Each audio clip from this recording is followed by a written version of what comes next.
Hey, I'm Meg from Hand Habits, and you're listening to WRSU FM, New Brunswick.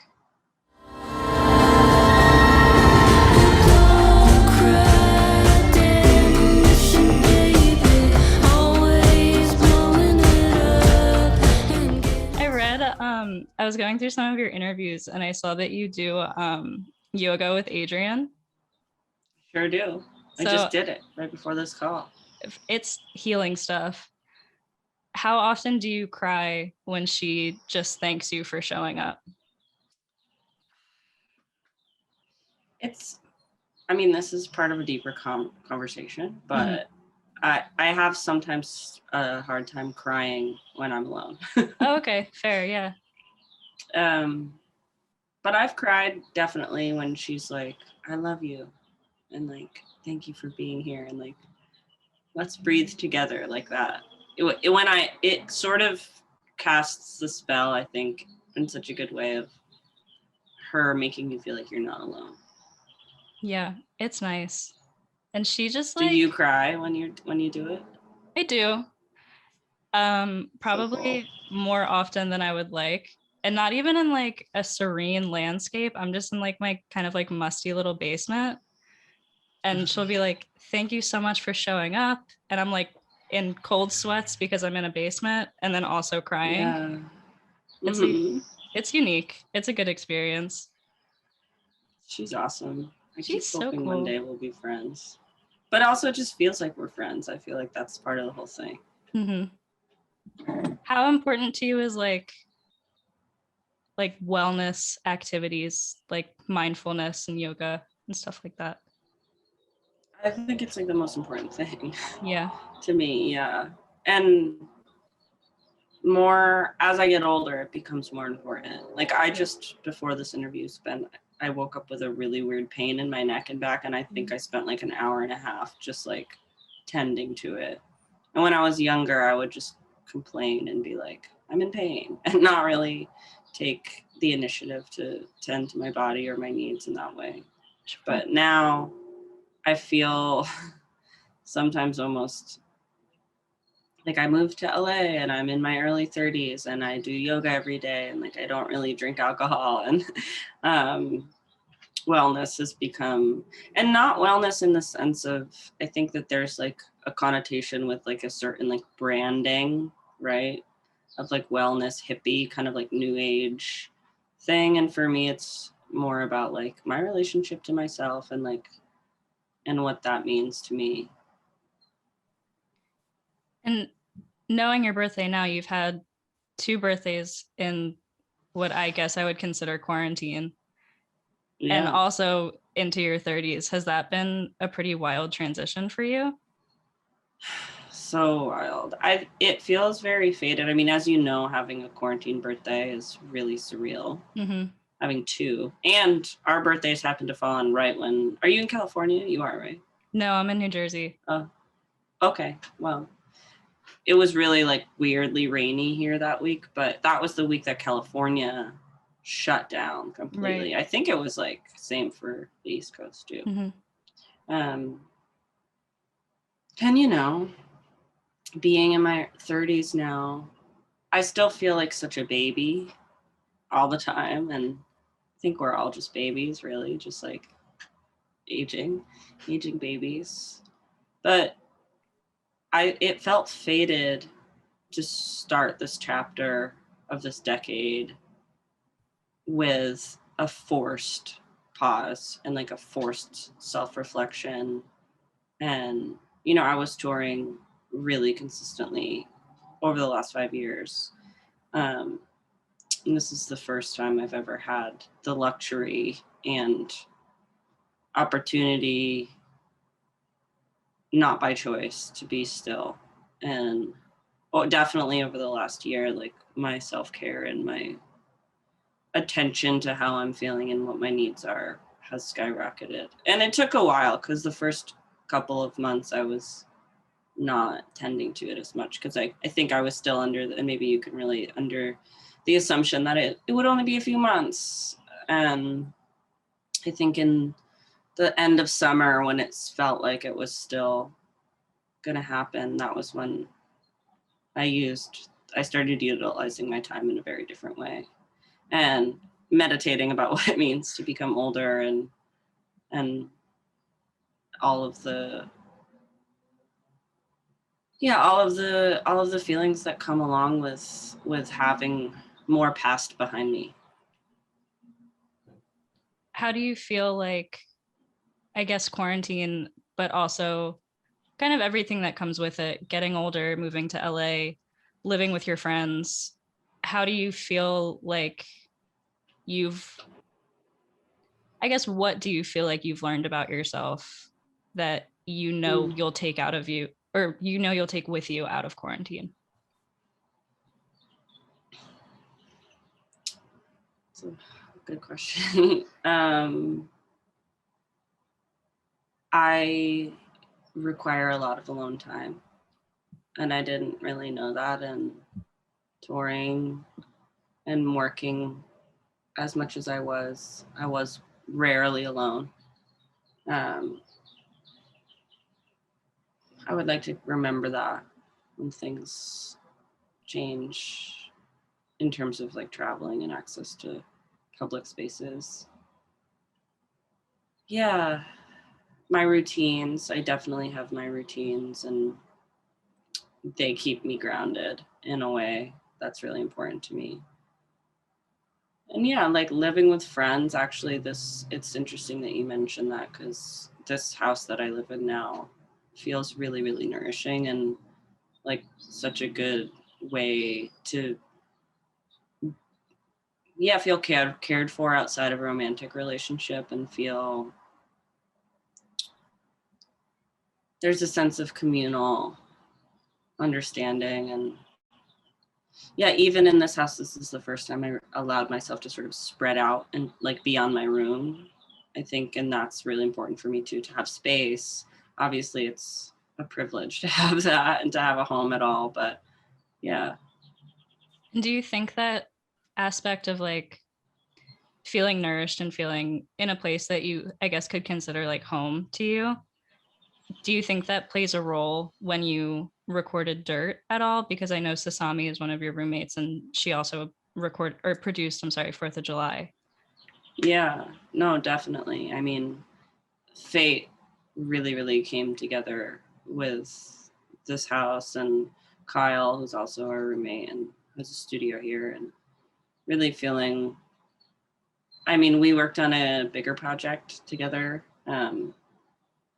that I can't really talk about yet, but it's just been such a good flow. And I think it's really special and rare to one, find roommates that you get along with most of the time. Yeah.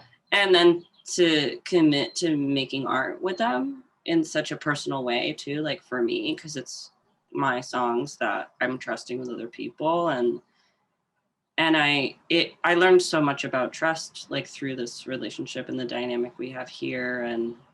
And yeah, sort of seeing people at the stuff of life, and not just when you choose to perform socializing, um, has been such a wonderful learning experience. And yeah, and the stability of having this home where we all feel like most of our, I think, our needs are met musically, like socially. Like I'm trying to tell myself that was something I deserve. How do you kind of coach yourself out of like the imposter syndrome mindset? um,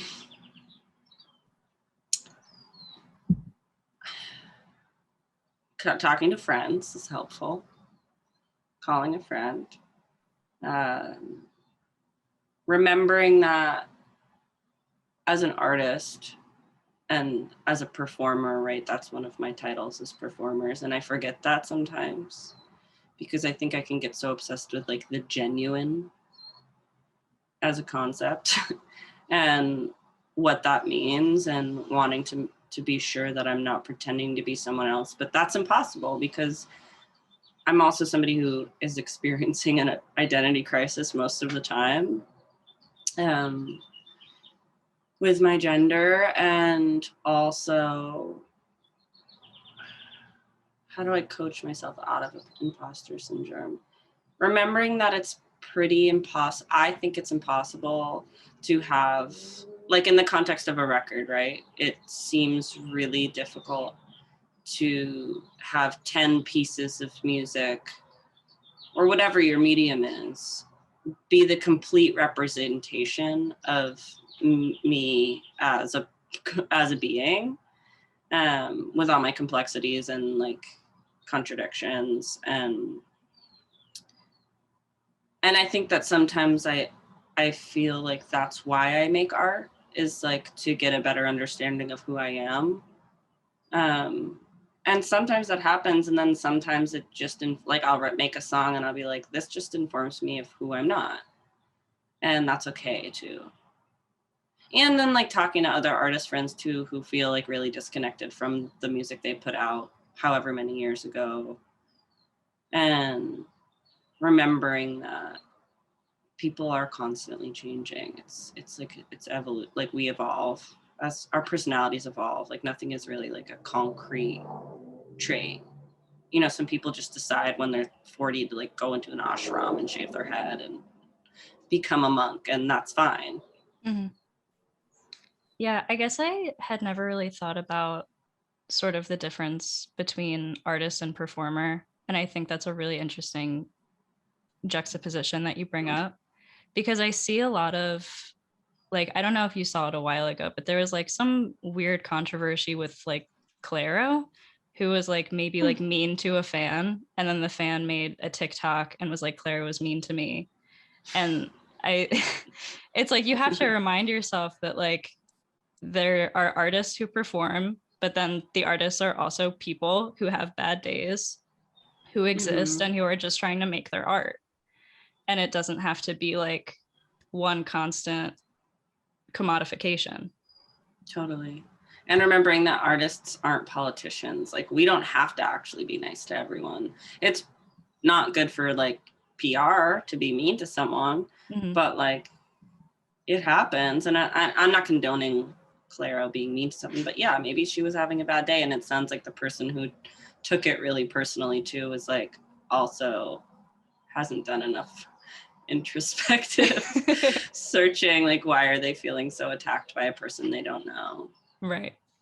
And I feel like I should have started the interview with this, but congratulations on releasing Dirt. Well, thank you. Is so beautiful, first of all. And I work at a coffee shop and I'll just like play your music in the shop a lot. Thank you. But I was wondering if you could tell me a little bit about like the both hands in the dirt imagery, because like we hear it first on Placeholder, and then we hear it again on 4th of July, and it's the title of the EP.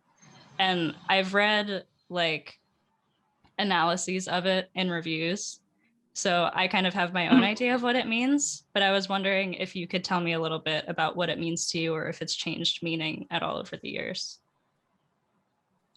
Well, I didn't even realize that I said it in Placeholder until I played 4th of July. I was in Australia, and a friend of mine was like, you talk about your hands in the dirt a lot. And I was like, what do you mean?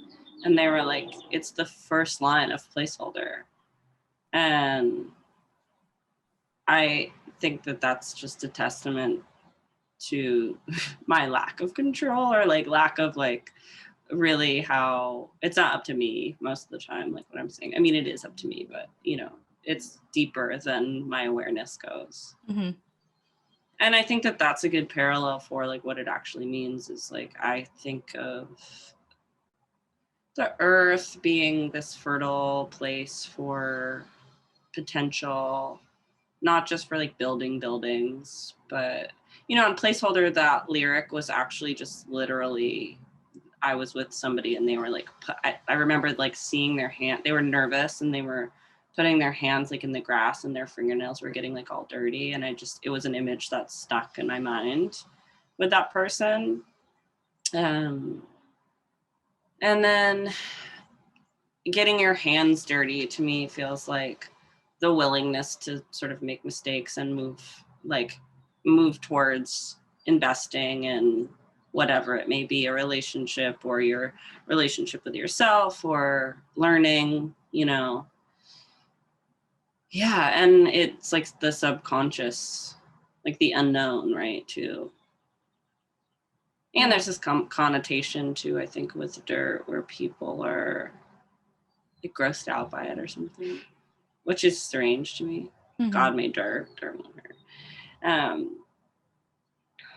Yeah, I think of it as a really fertile and like a dedication sort of devotion thing. Like if you're willing to get your hands kind of dirty. It's funny because my aunt, who I was raised by for the most part, was like, I don't understand the dirt thing. Like, why'd you call it dirt? And I was like, well, what do you think it is? Trying to give her the benefit of the doubt of like interpreting art, and not being like, you don't understand me. Because I barely understand me. And she was like, well, I can think of a lot of different connotations for dirt with you, especially. And I was like, ooh. Yeah, so there's that too, Yeah, the past, like shame of the past too, and being like, how do I heal this shame? Like, how do I? And in the Bible too, I feel like it's a really biblical symbolism too. Like, you will wash your sins free, like in the river.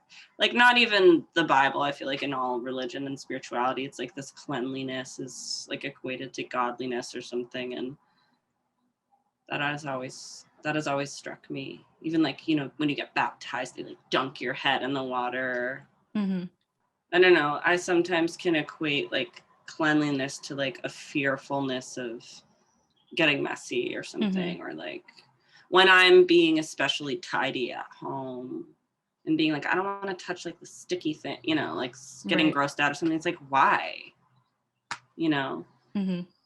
That's funny that your aunt said that, though. I love the idea of like sharing something with your family and it just immediately turns into like a personal read. Yeah. I mean, and in the public too, I think.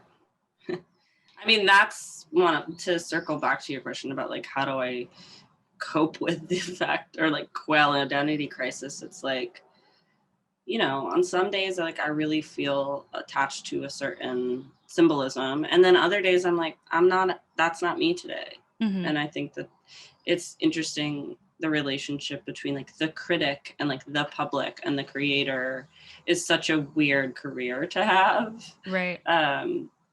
Because I think for me as a songwriter, and I've talked to other songwriters about this too, where it's like we actually are using songwriting almost as like a therapeutic means, and like that can be dangerous or not dangerous, but complicated to have the personal read and then be a person who's capable of changing.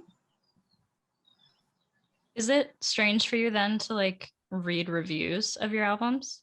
I've stopped reading them. Yeah. I try not to, because it also gives me a narrative about myself that like I didn't necessarily want to have, or like you said, you had a preconceived notion of what the symbolism meant to you, and I already struggle with like, who am I anyway? Just, I think from a trans perspective. And I think also the identity is this totally infallible thing where it's so hard to touch, it's so hard to grasp. Like the self is very, I don't know, it's like steam or something. And sometimes it's very easy for me to identify when I'm in self, or like I'm identifying myself. And then sometimes I'm just like, who the fuck am I? I don't know. And like, that's kind of blissful too.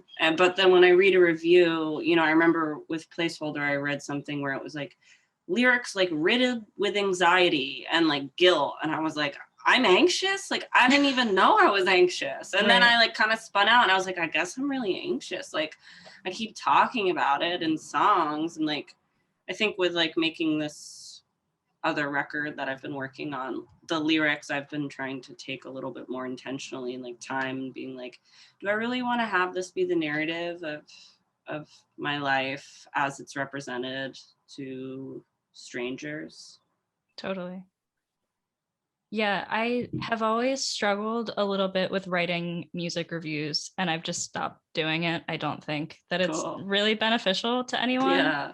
because in a way it feels like not not to like knock music reviewers or music Totally. journalists, but it sometimes doesn't feel like real writing. It often Right. feels like a reach. And also, who is anyone to say what anyone else means? Right. It is strange in that sense. Yeah. And how much weight is put on just like random other people to determine like the success or narrative of a record by like giving them a good review or a bad review. Right. It leaves less room for the individual for like their interpretation. And I think moving forward, like for with that, in that sense, it's like doing a press release or doing interviews or like giving people context. Sometimes I think can be like lazy to the listener, because then it doesn't make the listener like think about what the music is about. And same with music journalism. But I know that it has a place, right? Like all Right. criticism, it's a sort of kaleidoscope symbiotic relationship with the artist and like the critic or the journalist. Totally. And circling back a little bit to your kind of idea of like the self being steam, like it always kind of changes, it never stays in one place. Do you ever think about kind of your past releases for Hand Habits and maybe wish that you could like go back and change it, or does anything kind of ring untrue to you now? Yeah, so Yeah. much of it. I mean, yeah, and that's hard, I think, sometimes where I have, and this is, I think, indicative of other things, but this desire to like erase the old versions of myself. And I think I'd love to get to a place where I can just like, even like when I identified as she, her, and like before I started transitioning in the way that I have, like just like loving her. Like I just want to love her and like love Flower Glass, and like she wrote that song and God bless her, but like I don't feel that way anymore. And it can be, I mean, it's just youth too. It's like these like younger versions of ourselves, and it is such a strange, like, no, like unless you're putting publicly accessed content, whether it's sculpture or like whatever, art, music, the people in the world who aren't artists like never have to really contend with their past selves in such a permanent or publicly interfaced way. And it can be really strange to, you know, be at a show and someone's like, play this song that's like really old, and I'm just like, I don't want to. But it's their favorite song and they have like such a different relationship to it. And like, you know, most people, like when I listen to music, I'm not thinking about that person who wrote it, I'm thinking about my own life. I'm not thinking, like if I listen to like a Gillian Welch song or something, or like I don't know, anything, I'm not thinking about like, wow, this is her and this is the essence of her. I'm like, oh no, like I'm taking what I want from it. So I think it's good for me to remember that, you know, after a certain, and I was talking to Amelia from Sylvanessa about this the other day, because I was having an identity crisis with music, and she was like, that means like you're changing, and how beautiful and how like lovely that you get to like have distance from yourself and like sort of rewrite your story all the time. And also at a certain point, like the music's not for the artist anymore, like the piece isn't for the artist anymore. Yeah. It's very, I mean, even going back to Placeholder, because Placeholder came out in 2017. Is that true? Yeah. I could be No, totally 2019. 2019. Yeah, even going back to something sort of as recent as that, but even like a 2-year gap between Dirt and Placeholder, like so much could change. And even like sonically, like 4th of July and Placeholder is super different. So different. Yeah. The relationship between sort of the visual art and the audio art, do you try to make a cohesive sort of relationship between like your music videos and your album art with the music, or are they kind of two separate things for you? More and more they're becoming cohesive. Mhm. I'm seeing the importance of having them be connected. Unfortunately, it comes down to like my energy and money with those. And Sure. I do like just working with artists that I like and that I respect. But for Dirt, working with Lars was really cool because they had just like followed me on Instagram or something, and I found their art and I was like, oh, I love this. It really spoke to my inner child and like this like baby in me that was trying to write songs. And the music video, working with V Haddad, who made Dirt and who directed and produced Can't Calm Down. Like they think about that a lot, about the music, and they like really listen to the music. They ask me for the lyrics. They're like, what does this represent to you? Like, how do we make this like feel close to you? And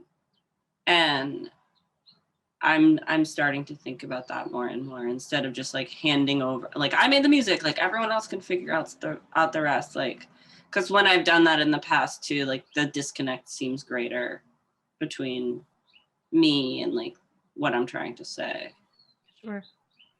And do you think when it's safe to tour again, do you think that'll play anything into like your staging or your set design or the way that you Yeah, plan your show? totally. Yeah, I've been getting excited about stuff like that for sure. Yeah, gonna try to talk less a little bit too on stage. How do you banter? I imagine it must be weird to banter between songs. I can just go. I can just go. Often I'm like, someone needs to be like, yo, play the song. I love that. Don't give me a mic. Don't give me a mic because I will talk. I'll talk.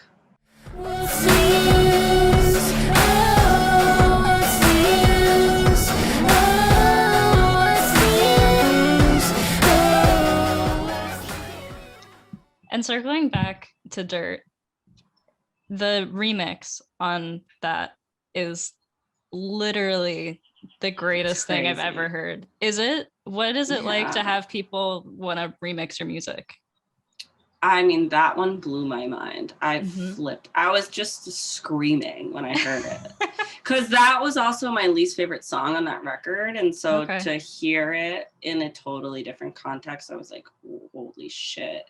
It's exciting. Yeah. We did a couple other remixes with other people that were going to come out on a remix record, but it just didn't work out this time. But I'm excited for the new stuff I'm working on because it'll be really easy to remix and fun.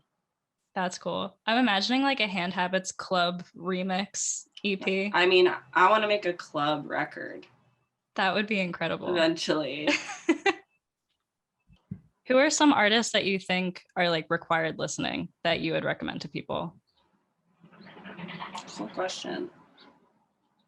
Required listening. Blake Mills. Okay.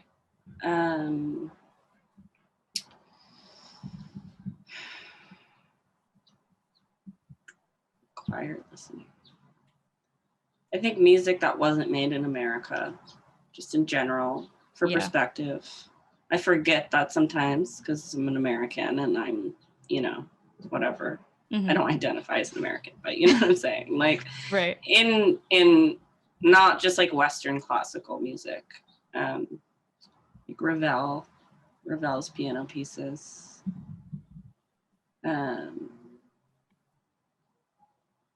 There's this record that I listen to a lot by Lily Konigsberg and Andrea Schiavelli called Good Time. I think Pauline Oliveros, Deep Listening. Is that enough? I could keep going. That is enough. Okay. I figured that was less pressure than being like, so who are your inspirations? Yeah, because like everything, exactly. Everything. Ariana Grande, like it's like all. What do you put on like your pre-show playlists? Stuff that doesn't sound anything like Hand Habit. I have actually one that I can just look. I know like Solange was on there.